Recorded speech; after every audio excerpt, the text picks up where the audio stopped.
Hello, and welcome to my channel. I'm Margaret, and here I share real-life stories from my friends at the nursing home. I heard him say he was going to kill me, and I didn't even flinch. My fingers only gripped the mug tighter so he wouldn't see my hands shaking. It was late evening, rain tapping against the kitchen windows, and the house smelled faintly of cinnamon. I had just taken an apple pie out of the oven. I was standing in the doorway, and from the living room came David's muffled voice. He was on the phone, and I realized I didn't hear the usual softness he used with clients. This was different. Low, deliberate, cold. Yes, tomorrow. It'll look like an accident. I've already made arrangements about the brakes. He paused. No, she suspects nothing. She still thinks I'm taking the car in for service. The rain grew heavier, a steady hiss against the glass. I stayed completely still, as if moving would make the words untrue. My mind snagged on that one word. Brakes. For a moment, I told myself I must have misunderstood, that maybe he was talking about someone else. But then I heard her name. Samantha, relax. You'll get the house, I'll get the business, and we can do whatever we want. By next week, she'll be gone. Samantha, his assistant, the one who laughed too loudly at his jokes and somehow always found reasons to call him after midnight. I felt something inside me twist. No, not just betrayal. It was the realization that David, the man I had built a life with for 32 years, was calmly discussing the logistics of my death like he was planning a business trip. I forced myself to turn away, to move quietly down the hall, every step deliberate. My heart was pounding so hard, I thought it would give me away. I went into the laundry room and closed the door, the smell of detergent sharp in my nose. My hands were cold, my skin clammy. I am 58 years old. I have been married to this man since I was 26. Together we built our home staging company from scratch. Late nights hauling furniture, painting walls, cleaning up other people's messes until we had enough clients to hire help. We survived market crashes, endless mortgages, and all the small wars of married life. I thought that meant something. Apparently, it meant nothing. I stayed in the laundry room for nearly 20 minutes, listening to the faint sound of his voice carrying down the hall. My thoughts were jagged, circling the same question. Why now? We'd had fights before. We'd had stretches of distance. But plotting my death, that was something you did to an enemy, not a wife. When I finally stepped out, the living room was empty, his phone call over. David was in the garage, probably tinkering with the car like he often did. The sight of that silver SUV in the dim light made my stomach turn. How many times had I ridden in it without thinking? Now it felt like a weapon. That night, I lay in bed pretending to sleep while David scrolled through his phone, chuckling softly at whatever Samantha sent him. At one point, I felt his hand brush my shoulder, almost tender, and I wondered if he was picturing me dead even as he touched me. By morning, I had already decided I wasn't confronting him. Not yet. I needed time, and I needed a plan. Routine was my shield. I brewed coffee, sliced him a piece of the apple pie, slid his travel mug across the counter like I always did. "You're quiet today," he said, slipping on his jacket. "Didn't sleep much," I murmured, keeping my eyes on the sink. He kissed my cheek, his usual goodbye gesture, and left. I listened to the sound of the garage door rolling down, then the hum of the SUV fading down the street. I stood in the kitchen for a long time after he left, staring at the pie on the counter. My whole life with David flashed in fragments. Our first tiny apartment with peeling wallpaper, the night we stayed up until 3 a.m. painting accent wall in a client's house because we couldn't afford to hire help, the Christmas mornings where he'd insist we open presents in our pajamas.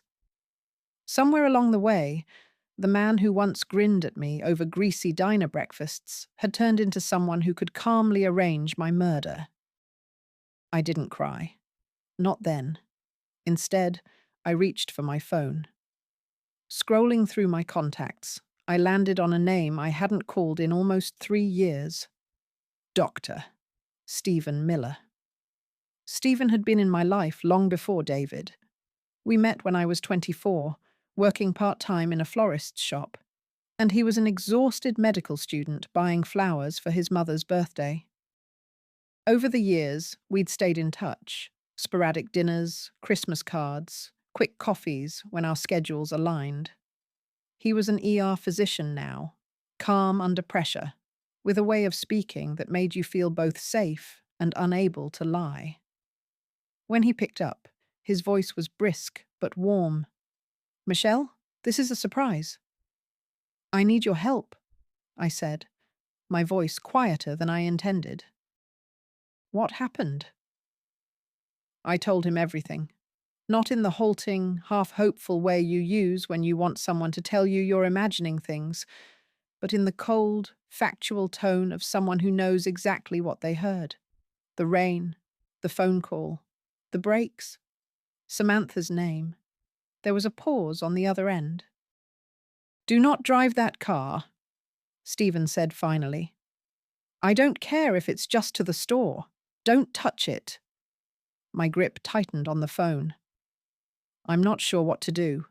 If I go to the police with nothing but overheard words, they'll say it's circumstantial. He'll deny everything.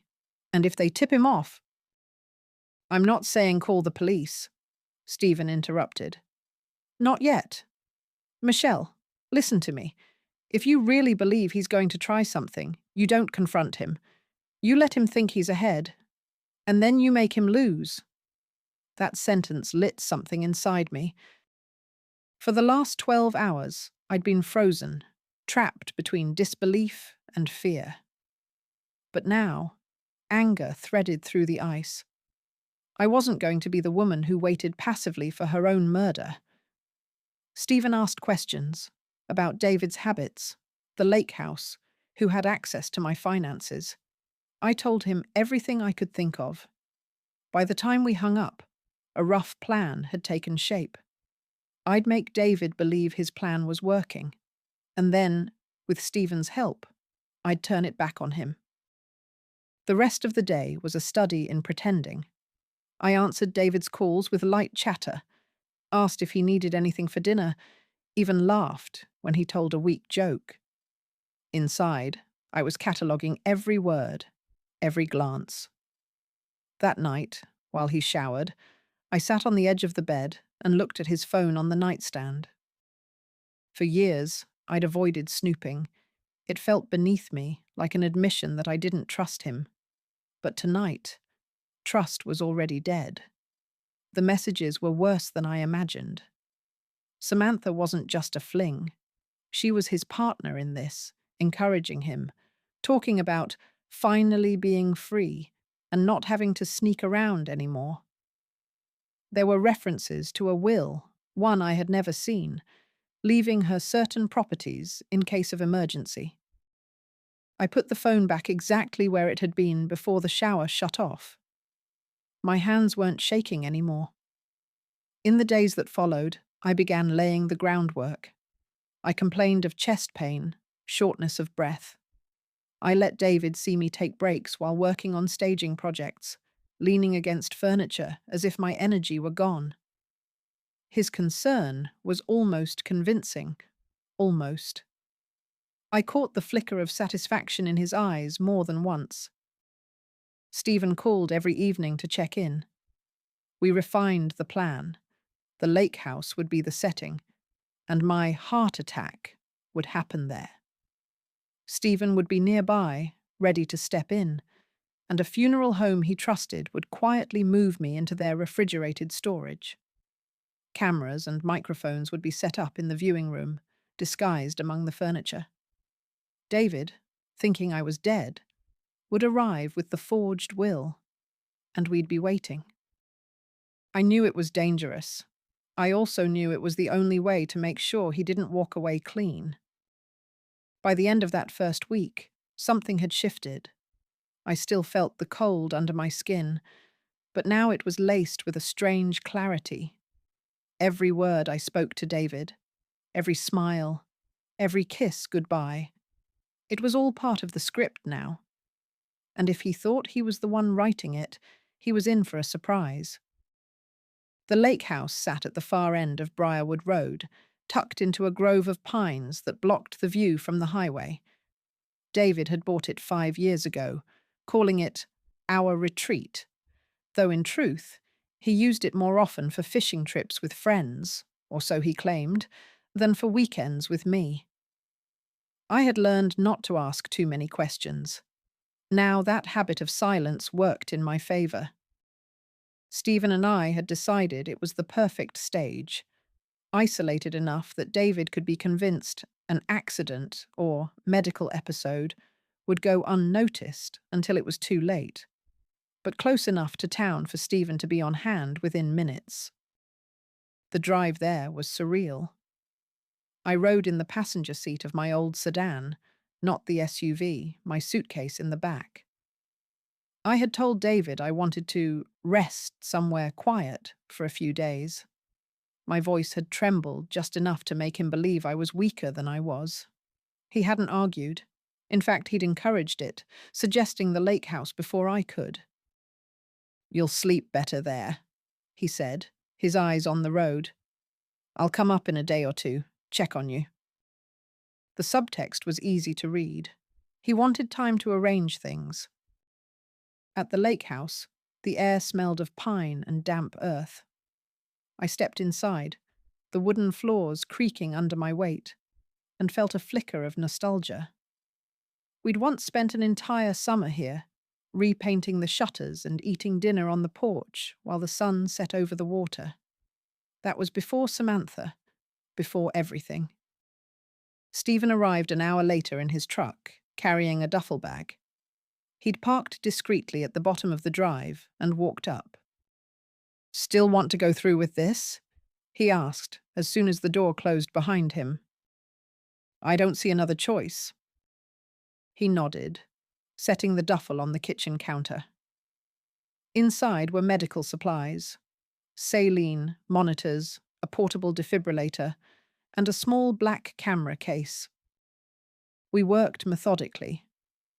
While I unpacked my things in the upstairs bedroom, Stephen installed a micro camera in the corner of the living room, its lens aimed at the coffee table.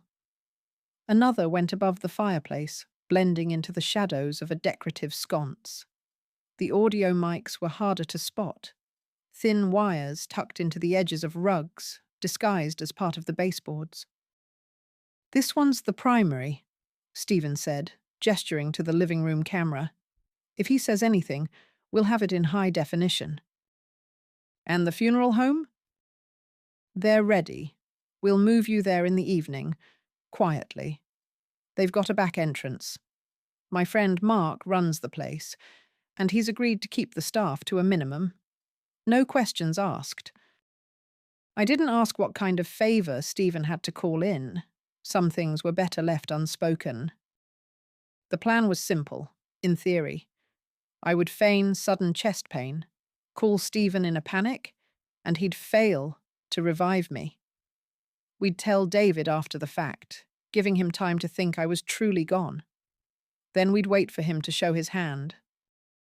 That night, I lay in bed staring at the ceiling, listening to the wind through the pines.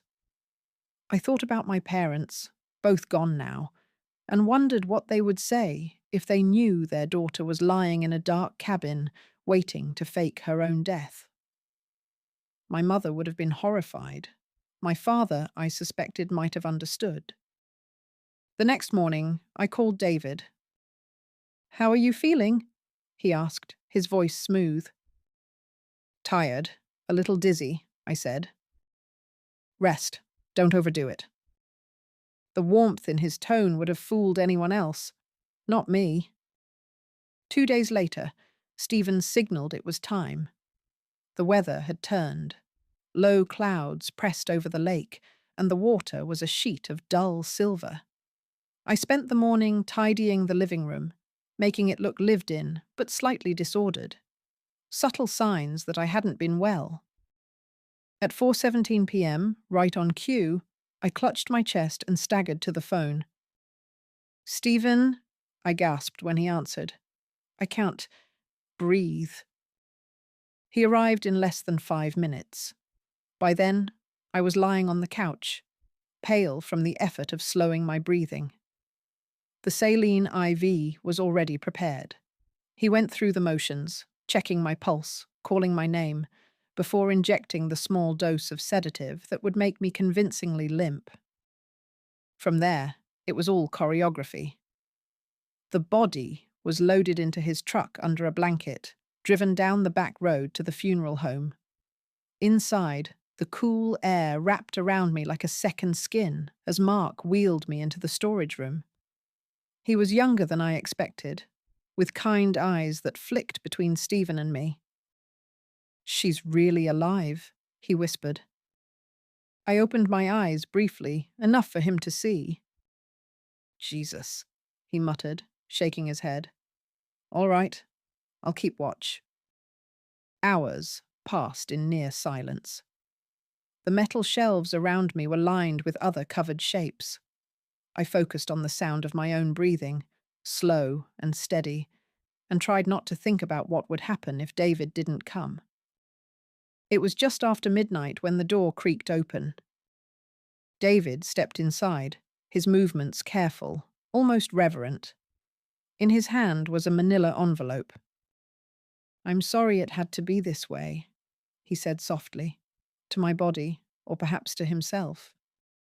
He set the envelope on the table, opened it, and pulled out a document. Even from where I lay, I recognized the legal formatting of a will.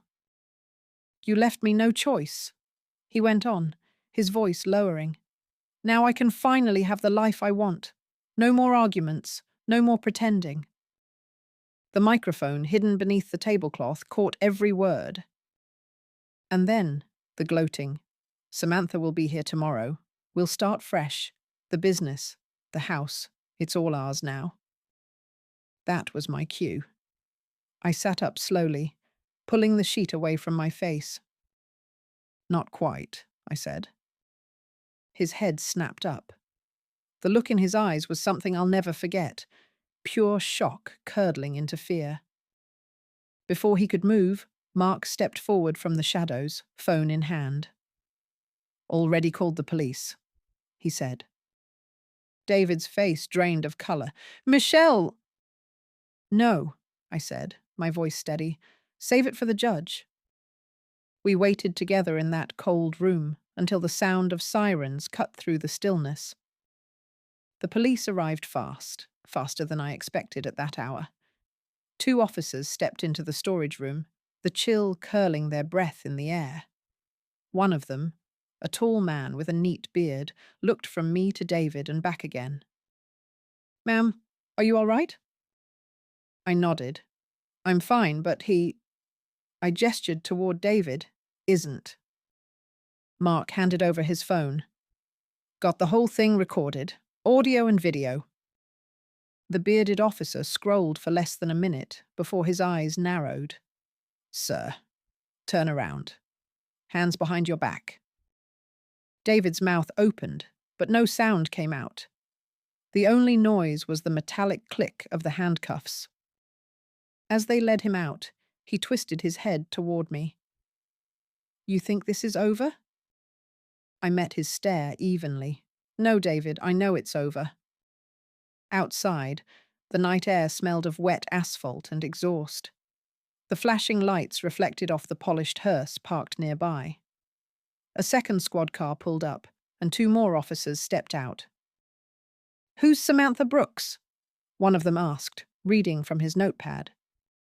"His mistress," I said, the word tasting bitter but clean. They exchanged a look. "She's already in custody." That startled me. "For what?" "Fraud. conspiracy to commit murder, attempted murder. You name it.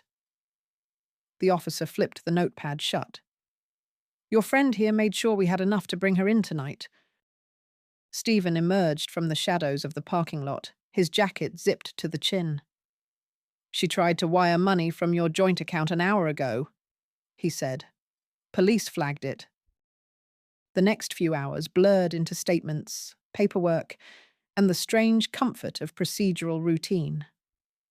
I sat in a small interview room at the station, a styrofoam cup of coffee cooling in my hands, answering question after question. The detectives were methodical, professional, and, most importantly, they believed me. By dawn, I was free to leave. Stephen drove me back to the lake house, where the first thin light of morning was cutting across the water. Now comes the hard part, he said, as we pulled into the drive. You mean the trial? He nodded. He's not going to plead out. Men like David think they can talk their way out of anything. I spent the next week in a kind of suspended animation. Every day brought new revelations from the investigation. Forged documents, hidden bank accounts, emails between David and Samantha that spelled out their plan in grotesque detail. They'd talked about my accident with a kind of giddy anticipation, trading ideas on how to make it look believable. The district attorney's office assigned me a victim advocate named Karen. She was in her 40s, with a voice that could cut through concrete and a kindness that didn't feel forced. They're both looking at serious time, she told me during our first meeting. But I need you prepared for the defense to get ugly. They'll go after your character, your marriage, even your business. They can try, I said, and I meant it. Court began 3 months later in the downtown courthouse, a building that smelled faintly of floor polish and old paper. I wore a navy dress and the pearl earrings my mother left me, small armor against the stares I felt as I walked past reporters clustered by the entrance. David sat at the defense table in a tailored suit, his hair perfectly combed. If not for the shackles at his ankles, he could have been any businessman waiting for a meeting to start. Samantha sat beside her own attorney, her face pale under too much makeup. When the recording from the funeral home played, the room went utterly silent. David's voice, rich with smugness, filled the space. Now, I can finally have the life I want. No more arguments, no more pretending. Samantha will be here tomorrow. We'll start fresh. The business, the house, it's all ours now. I watched him as it played. He didn't look at me. He didn't look at the jury either. The defense tried to spin it as a role-play fantasy, something we'd supposedly agreed on to rekindle our marriage. The jury didn't buy it. Neither did the judge. In the second week, Samantha broke. She took a plea deal in exchange for testifying against David. Listening to her describe how he'd convinced her that accidents happen made my stomach turn, but it also cemented the case. The verdict came on a warm Friday afternoon. Guilty on all counts. David's sentence, 35 years without the possibility of parole. Samantha got 12. Afterward, in the quiet hallway outside the courtroom, Karen squeezed my shoulder. It's over, she said. But I knew it wasn't. Not entirely. The legal battle was done, but I still had to reclaim my life. The weeks that followed were a slow rebuilding. I filed for divorce and won full control of the business. I changed the locks on the house and had the SUV towed away. Clients who'd heard rumors came back, offering work, some out of loyalty, others out of curiosity about the woman who caught her husband plotting her murder. I took every job. I worked long days, rearranging furniture in strangers' homes, coaxing light into dark corners, making spaces feel safe and alive. It was more than work now. It was a way to prove to myself that I could create something beautiful out of ruins.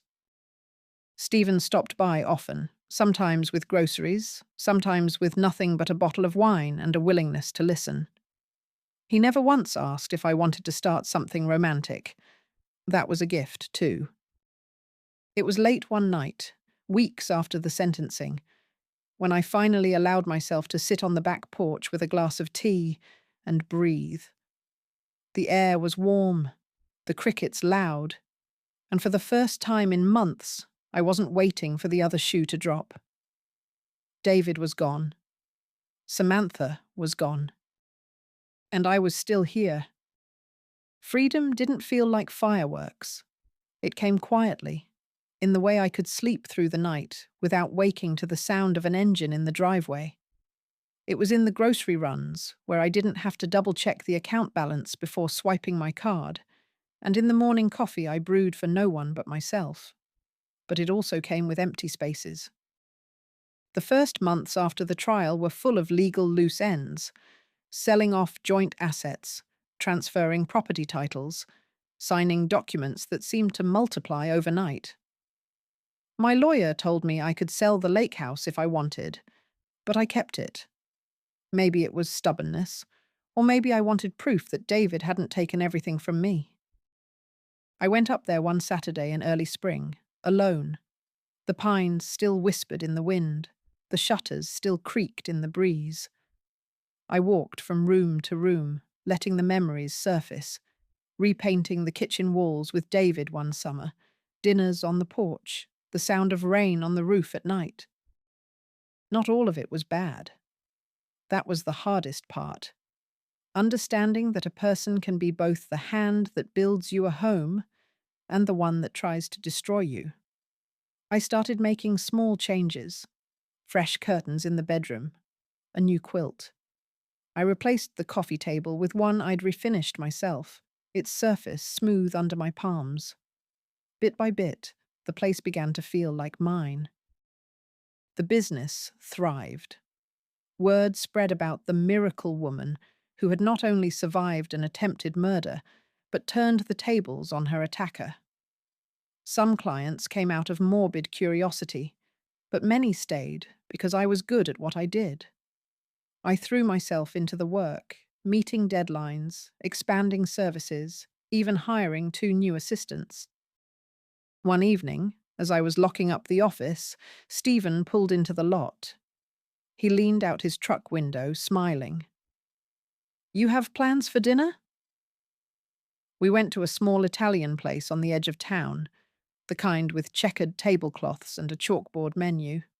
Over pasta and wine, he told me he was taking a break from ER shifts, planning to volunteer with a medical outreach program. "That sounds like you," I said. "And what about you? Any plans now that you're—" He hesitated. "Free?" I laughed softly. "That's the question, isn't it? For so long, my life was about David, building with him, fighting with him, surviving him. I'm still figuring out who I am without that." He nodded, not pressing for more. That was one of the things I valued most about Stephen. He knew when to let silence speak. Spring slid into summer. I planted herbs on the kitchen windowsill, joined a Saturday morning yoga class, and began taking long walks in the park. I even travelled, just a weekend trip to the coast, but it felt monumental. I sat on the sand, the ocean wind tangling my hair, and realized I couldn't remember the last time I'd done something simply because I wanted to. The nightmares came less often. When they did, they no longer left me shaking for hours. In them, David's voice was still cold, still plotting. But now, I always turned to face him. By autumn, the leaves were fire-bright, and I felt something I hadn't in years: anticipation. I signed up for a woodworking class at the community centre. I bought a camera and started learning photography, capturing the light in ways that reminded me of staging houses, but this time, for myself. One evening, while going through old files in my home office, I found a photograph from our early years in business. David and I, standing in front of our first staging project, paint on our clothes and pride on our faces. I studied it for a long time. I didn't feel the stab of grief I expected. Instead, I felt a quiet gratitude that I wasn't that woman anymore. The lake house became my retreat in truth. On weekends, I'd drive up, open all the windows, and let the air sweep through. Sometimes Stephen would visit. Other times it was just me, the water, and the sound of loons at dusk. I kept the cameras hidden in their spots, not because I feared another plot, but because they reminded me of the day I decided I would not be erased. The last piece of closure came unexpectedly. One rainy afternoon, I received a letter from the state prison. Inside was a single page in David's handwriting. Michelle, I've had time to think.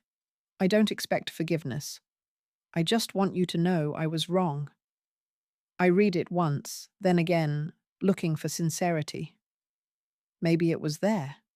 Maybe it wasn't. Either way, it wasn't for me. I folded the letter, slid it back into the envelope, and placed it in a drawer I rarely opened. The following weekend, I hosted a small gathering at the lake house. Just a few friends, Stephen, my assistants, Karen. We ate on the porch as the sun sank low, the lake turning gold. Laughter drifted out into the evening air, mingling with the scent of grilled vegetables and fresh bread. At one point, Stephen caught my eye across the table. "You look content," he said. "I am," I replied, and I meant it. As the last guests left and the porch grew quiet, I stood at the railing, the cool night brushing my face. The water was dark now, the pines etched against the sky. I thought about all the versions of myself I'd been: the young wife with big dreams, the business partner, the woman in shock on a rainy night. And now, this version, whole, unafraid, and entirely my own. Some people lose themselves in the wreckage. I found myself there, and I wasn't going back.